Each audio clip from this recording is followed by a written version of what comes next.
नमस्कार, स्वागत है आप सबका। आप देख रहे हैं हमारा खास कार्यक्रम देश देशांतर और मैं हूं कवीन सचान। देश देशांतर में आज हम बात करेंगे ओटीटी प्लेटफॉर्म्स को लेकर। सुप्रीम कोर्ट ने गाइडलाइंस जारी की थी, लेकिन अब सुप्रीम कोर्ट ने इन पर सवाल खड़े किए हैं। फरवरी महीने में केंद्र सरकार ने ओटीटी प्लेटफॉर्म्स के लिए दिशा निर्देश तय कर दिए थे और साफ किया था कि सभी ओटीटी प्लेटफॉर्म्स को इन्हें मानना होगा और वो अपनी स्वनियामन एक संस्था बनाएं और साथ ही साथ कंटेंट को लेकर स्पेसिफिक रहें और उसको लेकर एक विस्तृत दिशा निर्देश सरकार की ओर से जारी किया गया था। लेकिन सुप्रीम कोर्ट ने एक केस की सुनवाई के दौरान साफ किया है कि ओटीटी प्लेटफॉर्म को रेगुलेट करने के लिए जिस तरीके के नियमों या कानून की जरूरत थी वो सरकार ने नहीं बनाए हैं, बल्कि दिशा निर्देश के जरिए ओटीटी प्लेटफॉर्म को कंट्रोल नहीं किया जा सकता और ना ही जिस तरीके का कंटेंट उसके ऊपर आ रहा है उसको सख्ती से रोका जा सकता है। तो आज अपने कार्यक्रम में समझेंगे कि असल में सुप्रीम कोर्ट ने ये सवाल क्यों खड़े किए हैं और सरकार की ओर से जो दिशा निर्देश आए थे वो क्या इतने मजबूत या कड़े नहीं थे, जिसको लेकर सुप्रीम कोर्ट ने चिंता जाहिर कर दी है। और अगर ज्यादा कड़े और सख्त कानून सुप्रीम कोर्ट चाहता है तो क्या अभिव्यक्ति की आजादी का जो मसला था वो कंटेंट को लेकर, जिसको लेकर केंद्र सरकार ने साफ किया था कि वो किसी को बांधना या रेगुलेट करना नहीं चाहता है, उस सीमा रेखा को सरकार को तोड़ना होगा, यानी आगे बढ़ना होगा। हमारे साथ दो खास मेहमान हैं। करण तुरानी साहब हमारे साथ हैं, वाइस प्रेसिडेंट हैं, रिसर्च एनालिस्ट हैं, इलारा कैपिटल से। आपका स्वागत है करण जी। और हमारे साथ एडवोकेट खुशबू जैन हैं, साइबर लॉ एक्सपर्ट। आपका स्वागत है खुशबू। शुरुआत खुशबू मैं आपसे करना चाहूँगा कि एक तरफ जब हम गाइडलाइंस को देखते हैं और मुझे याद है कि जब केंद्र सरकार की ओर से उन्हें जारी किया गया था तब एक बात पर ख़ास तौर पर जोर दिया गया था कि सरकार बहुत ज़्यादा रिस्ट्रिक्शंस नहीं लाना चाहती है और जो ओटीटी प्लेटफॉर्म्स हैं उनको इतना स्पेस देना चाहती है कि वो ये तय करें और जो बेहतर कंटेंट है जो कि भारतीय संविधान और जो कि नियमावली है उसके लिहाज से वो दर्शकों के सामने रखें। लेकिन सुप्रीम कोर्ट आखिर उनको कड़ा क्यों करना चाहता है और क्या सुप्रीम कोर्ट को ऐसा लगता है कि दिशा निर्देशों के सहारे ओटीटी प्लेटफॉर्म के कंटेंट को सुधारा नहीं जा सकता? जी पहले तो मैं ये समझने की कोशिश करूंगी कि सुप्रीम कोर्ट ने कल क्या ऑब्जर्वेशन दी है। तो सुप्रीम कोर्ट की ये ऑब्जर्वेशन है इस चीज को लेकर कि ये जो आपने नई गाइडलाइंस निकाली है उसको लेकर एक्ट में या कहीं पे प्रावधान नहीं है कि अगर अगर इन गाइडलाइंस की वायलेशन होती है तो पनिशमेंट का प्रावधान नहीं है। तो जब पनिशमेंट का प्रावधान नहीं है तो वो कह रहे हैं कि इसकी इफेक्टिविटी नहीं होगी। एक स्टेटमेंट यूज किया है कि this is guidelines without any teeth. तो सिर्फ ऑब्जर्वेशन सुप्रीम कोर्ट की इतनी है कि इसको लेकर अभी कहीं पे भी इस चीज को लेकर ये चीज नहीं है कि अगर इन गाइडलाइंस या किसी भी प्रोविजंस गाइडलाइन के जो है उनको लेकर अगर किसी ने उन्हें नहीं माना, अगर अगर उसके वायलेशंस हुए तो क्या पनिशमेंट्स आएगी, आप इसको क्लैरिटी लेकर आए। जिस चीज को लेकर हमारी सरकार ने बोला है कि हम उस चीज पे क्लैरिटी लेकर आते हैं। दूसरी बात आपकी थी कि ये गाइडलाइंस अगर लॉ बनाने की बात थी तो एक स्ट्रिक्ट लॉ बन सकता था, बट इस एरिया को शुरुआत से ही कट करने की सिचुएशन नहीं थी। एक स्ट्रिक्ट नॉर्म बनाने की जरूरत नहीं थी, एक प्लेटफॉर्म देने की, एक रेगुलेशन देने की जरूरत थी जहां पे अपने आप को पहले तो बोला गया था आप सेल्फ रेगुलेट करें। सेल्फ रेगुलेट नहीं हो पाया तो ये गाइडलाइंस आई है और इसको भी इस तरीके से नहीं कर रहे हैं कि बहुत ज्यादा बाइंड कर दें या बहुत ज्यादा रिस्ट्रिक्ट कर दें, बट उनको खुद को फ्लरिश होने की जरूरत है इस चीज को लेकर। इस चीज को ऑब्जर्वेशन में रखते हुए ये गाइडलाइंस लेकर आई है कि संविधान भी रहा है, यूजर्स की जो राइट्स है, जो सिटीजन्स के जो राइट्स है वो भी रहे, और साथ में ये जो प्लेटफॉर्म्स है, ये जो एंटिटीज हैं ये भी फ्लरिश होती रहे, इनको बहुत सारे लॉज और रेगुलेशंस में ना बांध दिया जाए। करण, कैसे देखते हैं आप? क्योंकि एक तरफ जब सरकार की गाइडलाइंस आई थी और मुझे याद पड़ता है कि ओटीटी प्लेटफॉर्म्स और जो तमाम एक्सपर्ट उन्होंने कहा था कि एक बेहतर रास्ता हो सकता है, लेकिन सुप्रीम कोर्ट जब ये कहता है कि ये टूथलेस नज़र आ रही हैं, तो क्या ज़्यादा रिस्ट्रिक्शन सुप्रीम कोर्ट चाहता है और क्यों सुप्रीम कोर्ट को लगता है कि गाइडलाइंस के सहारे कंटेंट को रेगुलेट करना या फिर पनिश करना उन ओटीटी ऑपरेटर्स को मुश्किल है? एक्चुअली मैं खुशबू जी की बात से सहमत हूँ कि जब ये गाइडलाइंस आई थी इसमें क्लैरिटी कुछ था नहीं। ओके, तो ये सारे गाइडलाइंस जो है, पहले तो अगर आप देखेंगे जो इंटरनेट एंड मोबाइल एसोसिएशन की जो सेल्फ रेगुलेशन गाइडलाइंस थी और जो सुप्रीम कोर्ट ने गाइडेंस निकाली थी 10 दिन पहले, वो गाइडलाइंस और ये गाइडलाइंस में कोई ज्यादा अंतर नहीं है। ठीक है, तो पहली बात तो उन्होंने कुछ ज्यादा कुछ चेंज किया नहीं है, कि क्या पनिशमेंट होगा, क्या वायलेशन के क्या नॉर्म्स होंगे, कैसे चीजें की जाएगी आगे चल के।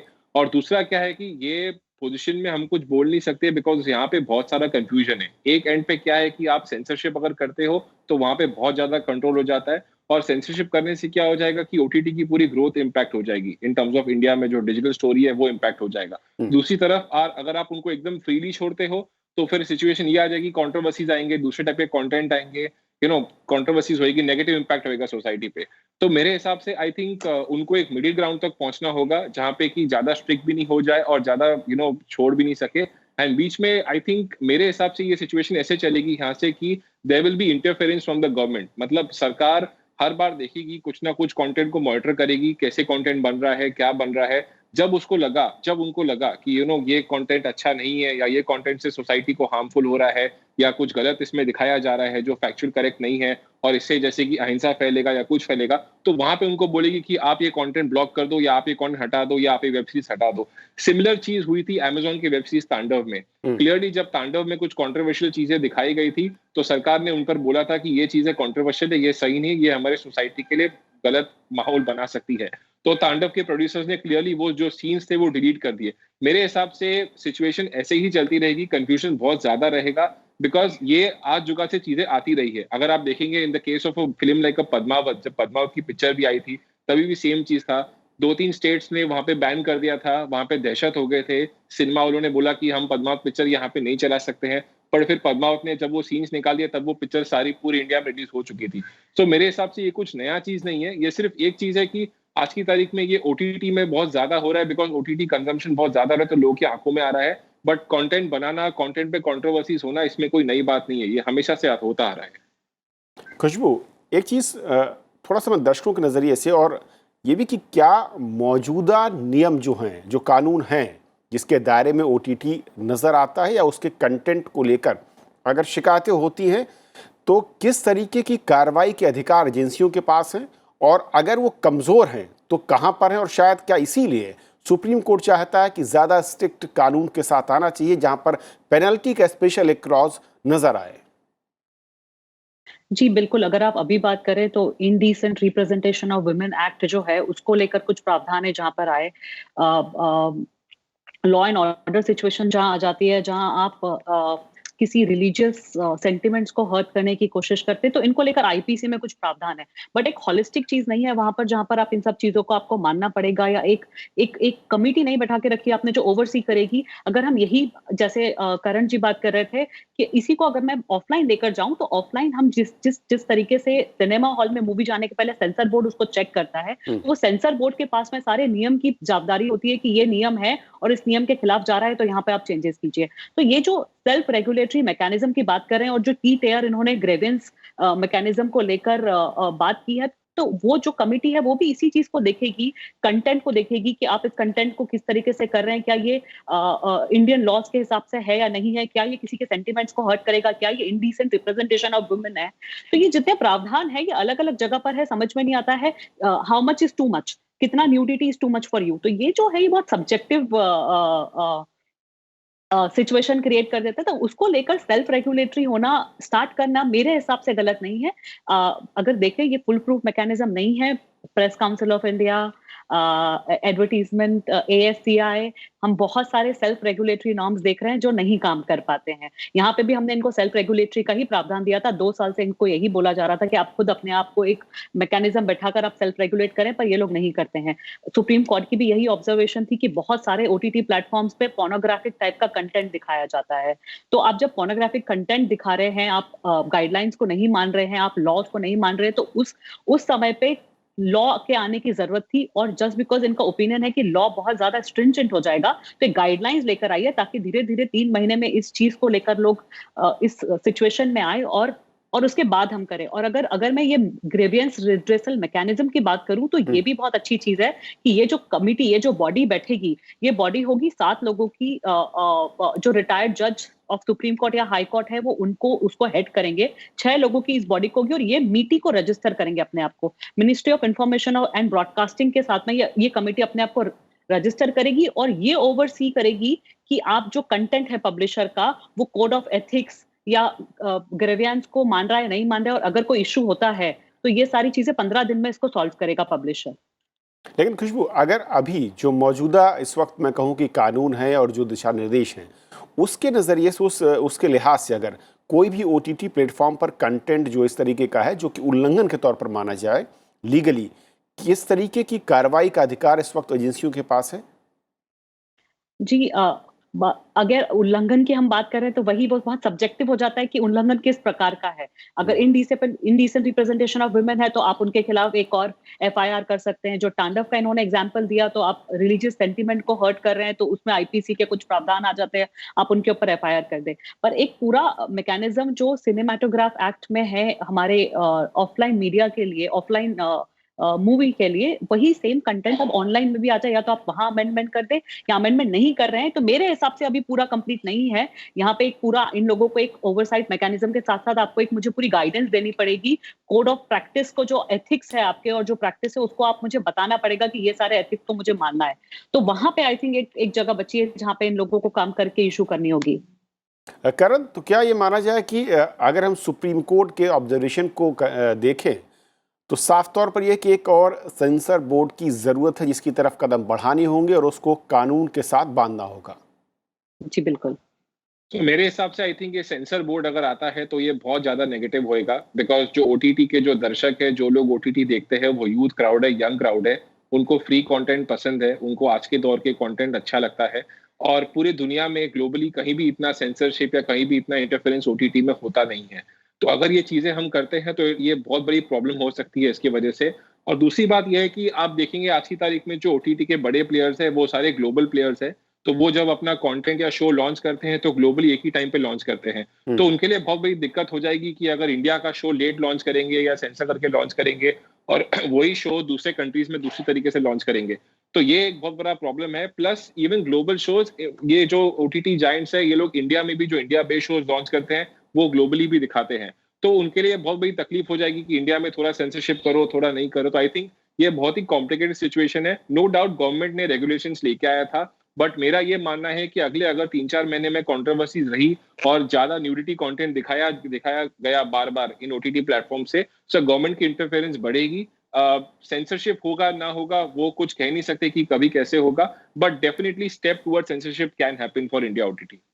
खुशबू, सेंसरशिप की तरफ बढ़ना होगा और उसको कानून के दायरे में लाना होगा, यही एक रास्ता है। लेकिन उसके नुकसान, जैसा कि करण कह रहे हैं कि वर्ल्ड वाइड जब वो लॉन्च करते हैं और ये जितने भी इस तरीके के प्लेटफॉर्म हैं, वो एक से ज़्यादा देशों में उनका वजूद है और उनकी रीच नज़र आती है। मैं इस बात से सहमत नहीं होंगी कि ये जो डिजिटल कंटेंट देखते हैं इसका यंग क्राउड है और इससे ओटीटी प्लेटफॉर्म्स को ज्यादा तकलीफ हो जाएगी अगर वो ग्लोबल कंटेंट को इंडिया में ला रहे हैं और सेंसरशिप आएगी। मेरा ये मानना नहीं है, बिकॉज अगर आपका यूजर बेस इंडिया से इतना बड़ा है, आप इतना व्यूअरशिप आपका बड़ा है, आप इतना अगर अर्निंग कर रहे हैं उस जगह से, तो आपको अगर उस कंट्री में आप एग्जिस्ट कर रहे हो तो वहां के नॉर्म्स को तो मानना पड़ेगा। और जो हमारी गाइडलाइंस है इसको अगर आप देखें तो पिछले 1.5 ईयर से ओटीटी प्लेयर्स के जो गाइडलाइंस है, सेल्फ रेगुलेटरी मैकेनिज्म है, ये सिर्फ इंडिया में नहीं है, हमने सारे प्रावधान देखकर इन गाइडलाइंस को लाया है। तो अगर मैं सिर्फ मॉडल्स की बात करूं तो Singapore, Australia, European Union, UK, इन सबके पास में कोई ना कोई मैकेनिज्म है, इंस्टीट्यूशनल मैकेनिज्म है इनके पास में रेगुलेट करने के लिए डिजिटल कंटेंट को। तो वहां पे अगर आप नॉर्म्स को मान सकते हैं तो यहाँ पे आप ना माने ये तो गलत होगा। दूसरी बात, अगर आप है तो आप लॉलेस तो नहीं रह सकते। आप मतलब आप माना कि ये फेंसलेस सिचुएशन है, यहाँ पे कोई बाउंड्रीज नहीं है, पर अगर आप कंट्री के साथ में लॉ एंड ऑर्डर सिचुएशन की बात आती है, आप कंट्रीज में आप किसी के रिलीजियस सेंटिमेंट्स को हर्ट करेंगे तो इन प्लेटफॉर्म्स को इम्यूनिटी नहीं दे सकते हो आप। आपको लॉज और रेगुलेशंस को तो मानना पड़ेगा, आपको इम्बाइब करना पड़ेगा, आपको एक मैकेनिज्म बैठाना पड़ेगा कि यहाँ के नॉर्म्स, रिलीजियस कॉन्स्टिट्यूशनल लॉज को आप मानो, आप समझो और उसके बाद में उस कंटेंट को दिखाओ। और ऐसा नहीं है कि ये ग्लोबली पब्लिश करते हैं। नेटफ्लिक्स, आप जितने भी प्लेटफॉर्म को देखें तो इनका कंटेंट जो यूके में अवेलेबल है वही सेम कंटेंट आपको यूरोपियन यूनियन में नहीं मिलेगा, जो यूरोपियन यूनियन में कंटेंट है वही सेम कंटेंट आपको ऑस्ट्रेलिया में नहीं मिलेगा। ये कंटेंट को मॉडरेट करते हैं, ये कंटेंट को कंट्री स्पेसिफिक चलाते हैं और ये उस हिसाब से पब्लिश करते हैं। तो इतने बड़े यूजर बेस को लेकर देखकर अगर आप एक मैकेनिज्म नहीं बैठा सकते या उनके लिए एक एडिशनल कॉस्ट बियरिंग हो जाएगी, एडिशनल चैलेंजेस देता है, तो मुझे लगता है ये चैलेंजेस आपको मानने पड़ेंगे अगर आप मेरी कंट्री में एग्जिस्ट करना चाहते हैं तो क्या नहीं, मेरा इसमें एक और एक व्यू है इसके अंदर। हाँ, तो बेसिकली ये जो बोल रही है कि कंटेंट अलग अलग कंट्री के हिसाब से होते हैं और अलग दायरे के हिसाब से कंटेंट रिलीज किया जाता है, इसमें प्रॉब्लम ये होता है कि इंडिया का जो यूजर बेस है वो टीवी के ऑडियंस से निकल चुका है। बेसिकली इंडिया का ऑडियंस बहुत सारा डिजिटल कंटेंट देखता है, और digital content versus TV content दो बहुत अलग अलग चीजें हैं। ठीक है, इंडिया में 10 साल पहले पायरेसी बहुत होती थी, जहां पे किसी को न्यूड कंटेंट देखना है, किसी को अनसेंसर्ड कंटेंट देखना है, तो सब पायरेटेड कंटेंट डाउनलोड करते थे। बट ये ओटीटी एप्स के आने से और ये ओटीटी एप्स के कंटेंट फ्रीली दिखाने से हमारे कंट्री में पायरेसी बहुत कम हो चुकी है, राइट? तो ये एक बहुत बड़ा एडवांटेज है कि अगर आपको पायरेसी रोकना है तो आपको फ्रीली आपका कंटेंट दिखाना पड़ेगा। दूसरे हिसाब से ये जो कंटेंट का रेगुलेशन गाइडलाइंस आया था 10 दिन पहले कि आपको दिखाना है, कंटेंट लॉक करना है, कंटेंट 18 इयर्स प्लस के हिसाब से दिखाना है, उसकी सर्टिफिकेशन करनी है, उसके क्लासिफिकेशंस करनी है, A category, UA category. I think this is the right step. ये सही रास्ता है जाने के लिए हमारे लिए एज ऑफ नाउ, बिकॉज ये सबके लिए नई चीज है। आई थिंक इसको 3, 4, 6 महीना, 1 साल तक हमको आजमाना पड़ेगा, rather than bringing in a censorship. क्योंकि अगर सेंसरशिप आ जाता है तो definitely there is going to be a big negative impact on OTT and India की जो सारी डिजिटल इंडस्ट्री है, जो कुछ भी आप बोल दो, मतलब डिजिटल डेटा कंजम्पशन से लेके, मोबाइल से लेके, वाईफाई, वाईमैक्स से लेके, हर एक स्टोरी पे पूरा बहुत बड़ा नेगेटिव इंपैक्ट आ जाएगा इसके ऊपर, अगर ऐसा कुछ होता है तो। नहीं, बिल्कुल मार्केट के लिहाज से बिल्कुल ठीक करें कि 17% के हिसाब से ईयरलीज की ग्रोथ है और 2025 तक करीब 240 लाख करोड़ का इसका बाजार नजर आता है। लेकिन सवाल ये है कि मौजूदा समय में जिस तरीके से अगर कोई कंटेंट ऐसा है जो कि कहीं न कहीं लीगली या संवैधानिक तौर पर सही नहीं है भारतीय संविधान और भारतीय कानून के नज़रिए से, उस पर हम अगर सज़ा की बात करते हैं या कानूनी धाराओं की बात करते हैं तो कहीं ना कहीं अलग अलग उसको कानूनों के दायरे में लाना पड़ता, ढूंढना पड़ता है कौन किस तरीके का कंप्लायंस कर रहा है, किस दायरे में उसको लाया जाए। इसके लिए कॉमन क्या हार्ड पनिशमेंट का जो रूल है उसकी ज़रूरत है, और अगर हम सेंसर बोर्ड से अलग रखें तो वो आप कीजिए। तो मैं, जैसे कि मैंने पहले भी स्टार्टिंग ऑफ द शो में बोला था कि आप अलग अलग टाइप का कंटेंट प्रोड्यूस कीजिए, जहां पे सरकार को लगता है कि यहाँ पे कुछ गलत दिखाया जा रहा है, यहाँ पे न्यूडिटी ज्यादा है, या एक 10 नॉर्म्स या एक 10 रूल बुक बनाइए कि मेरे को ये दायरे के आगे नहीं जाना है। जहां पे उनको दिखता है वहां पे इंटरफेयर करिए, उसके अगेंस्ट केस कीजिए, उसके ऊपर भारी पेनल्टी रखिए, उसको चाहे तो बोल दीजिए कि ये सीन्स हटा दो, ये मॉडरेट कर दो, ऐसे कर दो, वो आप फिर भी कर सकते हो। लेकिन अगर आप ब्लैंकेट सेंसरशिप या आप बात करो कि हर कंटेंट स्क्रीन हो जाने के पहले, वो बहुत मुश्किल काम है, बिकॉज आज यूट्यूब पे कितना कंटेंट आता है, आप किसका कंटेंट स्क्रीन करेंगे? तो बेसिकली आप बोल रहे हो कि डिजिटल इंडस्ट्री का आप यू आर हिंटिंग टू, आप सिचुएशन ऐसे क्रिएट कर रहे हो कि डिजिटल इंडस्ट्री शायद डिक्लाइन होना चालू हो जाए ग्रोथ की जगह। तो ऐसा सिचुएशन किसी को कंट्री में चाहिए नहीं। तो मेरे हिसाब से बैलेंस अप्रोच यही है कि थोड़ा सेलेक्टिव इंटरफेरेंस हमेशा चलता रहे एंड सिचुएशन को मॉनिटर करते रहे कि किस हिसाब से सिचुएशन जा रही है। खुशबू, सिलेक्टिव अप्रोच या फिर, क्योंकि जब कंटेंट की बात आती है और जो उससे डैमेज होता है, कहा जाता है कि जब एक बार वो अगर पब्लिश हो गया, ऑन एयर हो गया, वो डैमेज कर देगा, उसके बाद आप उसको बचाने के लिए जो भी प्रयास करते रहें आप सिर्फ सजा दे सकते हैं। जी बिल्कुल, बट अगर आप ये सोचेंगे कि ये कंटेंट कितनी जल्दी वायरल हो जाता है, इस कंटेंट को टेक डाउन प्रोसेस कितना मुश्किल है किसी कंटेंट को टेक डाउन करवाना, और टेक डाउन के बाद में भी वो मल्टीप्लाई होकर इतने सिस्टम्स में चला जाता है, इतने ऑफलाइन सिस्टम्स में चला जाता है, डिफरेंट प्लेटफॉर्म्स पे चला जाता है कि उसको उस चीज को एड्रेस करना बहुत मुश्किल हो जाता है बाद में। और क्या मतलब मुझे सिर्फ एक चीज समझने की क्या तकलीफ क्या है, अगर हम सिर्फ आपको इतना बोल रहे हैं कि इंडिया के लॉज, इंडिया के कॉन्स्टिट्यूशन के हिसाब से आप अपने आप को अबाइड कीजिए, उसके सिवा तो हम आपको कुछ भी नहीं कह रहे हैं। उसको लेकर अगर आप एक ओवरसाइट मैकेनिज्म बैठा लेंगे जहां पे आप बोलेंगे कि मैंने एक चार्टर पब्लिश किया है अपना कि ये मेरी सेल्फ रेगुलेटिंग बॉडी है, उसको लेकर मेरी ये कोड ऑफ प्रैक्टिसेस है जिसको मैं अबाइड करूंगा, और उसके बाद में जितनी मेरे पास में ग्रेवियंसेस आए थे वो मेरे को पब्लिश करना है या मैं एस्टैब्लिश करके मैं उसको उस चीज को शो करूंगा। तो self regulatory body, self regulation by the publisher himself कि वो 15 दिन में सारी चीजों को, ग्रेवियंस को ठीक करे, और तीसरा ओवरसाइट मैकेनिज्म, और चौथा जो मैंने आपकी जो बात की कि हाँ आप एक सिस्टम ले आए, आप एक रूल्स ले आए, but apart from that constitution तो एग्जिस्ट करता है, आईपीसी तो एग्जिस्ट करता है, बाकी सारी चीजें एग्जिस्ट करती है। तो आप उन चीजों को ओवरलुक नहीं कर सकते हो अगर आप कंट्री में एग्जिस्ट कर रहे हो। जस्ट बिकॉज आप फ्री स्पीच की बात करते हो कि मैं कंटेंट कुछ भी अपलोड कर दूं यूट्यूब पे, तो अगर आपका कुछ राइट है तो किसी और का भी राइट है जो आपके उस राइट से हिट हो रहा है। तो आपके फ्रीडम ऑफ एक्सप्रेशन के साथ साथ में, स्पीच एंड एक्सप्रेशन के साथ में, आप किसी और की फ्रीडम को नहीं हिट कर सकते। तो आपको थोड़े बेसिक नॉर्म्स को तो अवॉइड करना पड़ेगा अगर आपको एग्जिस्ट करना है फ्री। और एक और चीज की मैं बात करूंगी, जहां बोल रहे हैं ना ये आप एक फ्री स्पेस है, ये फ्री स्पेस नहीं है, ये एक प्राइवेटली ओन्ड फ्री स्पेस है।